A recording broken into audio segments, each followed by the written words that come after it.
I miss talking and flirting with you. Actually, you were the first person with whom I felt so connected and emotional level. You are truly awesome. You are fearless and strong. You do things to impress yourself and not others. And that is something I respect about you a lot. I didn't understand you in the past because I was caught up in the world, influenced by others, and I was extremely unbalanced and toxic person.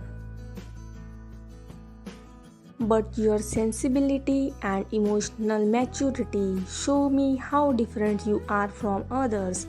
I have never met any woman having so much of grace and feminine energy within her.